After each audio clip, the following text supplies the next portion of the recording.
if 5 records define who you are as a human being, what 5 records in your record collection best describes who you are? In my record collection. Yeah. Oh man.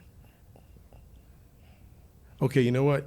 You've got to. I'm gonna go through my Apple Music real fast because I don't have records, and the records are in storage, so I have to remember which ones I have. Okay, so just off the top of my head, because that's a really deep question, I'd say, oh, you know what? The Miseducation of Lauryn Hill. Okay. And I can't tell you exactly why. I feel though but I feel a thing. That record, I love that record so much. Mm-hmm. And I felt like I was being spoken to in terms of being a creative. Because she was finding her voice and finding her thing then. And then Zion, that was released right as Miley was born. Mm-hmm. So it was the first time that I knew about having a child, and some people wanted to clown her for her MTV performance when she broke down crying. Mm-hmm. But I was like, no, I get it. I finally get what it's like to love somebody that much, to break down crying and not care what you think. Okay. That's one of my favorites. To define who I am as a person. Miseducation. Kid and Play. Too hype. Kid and Play Too Hype. Facts. Wow, Big that facts. was fucking weird. Yes. And the reason That is a fucking jam. I don't know if it's because of a it's not because of a trait, it's because of a time. Okay. It's like that's when I saw these dudes dancing and having a good time. Hip hop wasn't, that era of hip hop wasn't serious. Mm-hmm. And when I saw them dancing, they gave me the courage, because I would sing and dance in my house.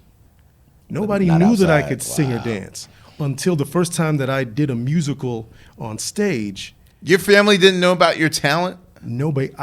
How'd you hide that? In my room. I did a lot of things in my room. You have a voice. Like, I did. you didn't project in the shower? Nobody would know because the couple times that I would do things, my grandmother would say, "Stop running around in that nonsense." I was like, "Okay, got it, nonsense. Yeah. Can't do it in front of you. Safety. Won't do it in front of anybody. I Right. got it."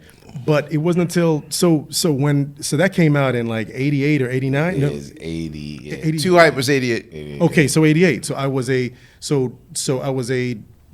was at the beginning of my junior year. And that's when I started doing theater. And I saw those guys dancing, and Hammer came out around that time, and Too Hype. So I was like, okay, you know what? I'm going to learn those dances. And with my crippling ass social anxiety, I'm going to go to a school dance, and I'm going to get up and do the whole thing. But dude, that they gave me the courage to go out and do that. And so that was one of those things that I just copied their moves. Okay. Getting funky still. Come on. Man, that should go. Getting funky. I love that. All right, so Kid and Play, Lauryn Hill. Prince's Purple Rain. Okay. Never heard of it. It's a little. Oh, and that's not it. That's not it either. Purple Rain, I think, for our generation, that like watching someone.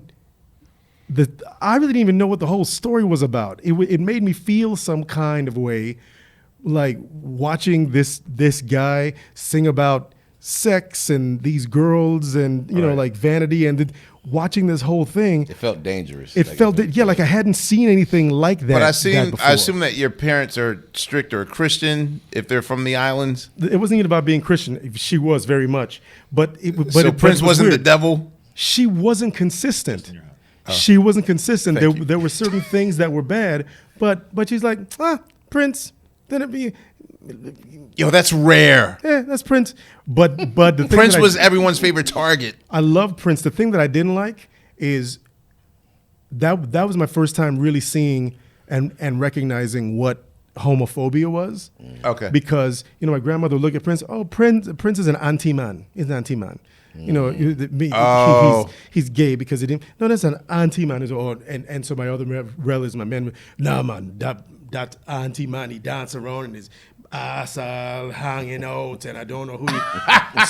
But I was like, I don't think so. Look at the Right. You women see all are these hoes kissing he him. got there? Right. That's actually cool. So watching this dude, I was like, I wish I had that confidence. That guy's wearing frills and he's on a motorcycle, and all those women want him. Right. That's cool. So definitely Prince. Okay. Run DMC, Rockbox, Okay. because that was probably my introduction to hip hop. Okay. Wow. Like a lot of other kids, I'd heard, I guess, on the radio in Dad's car, to hip, to hop, to hip it. I'd heard that in the message when I was little, but Rockbox was, I think I was like 10 maybe, because USA Night Flight. I don't remember that. I remember. Wow. Yes. Okay, so USA, that's how I would get all my music, because I would take a tape recorder and I'd record all of the videos. I remember that shit. So Okay. USA Night Flight, so I would just wait. So Wow. Rockbox, band, because and I was like, what are these?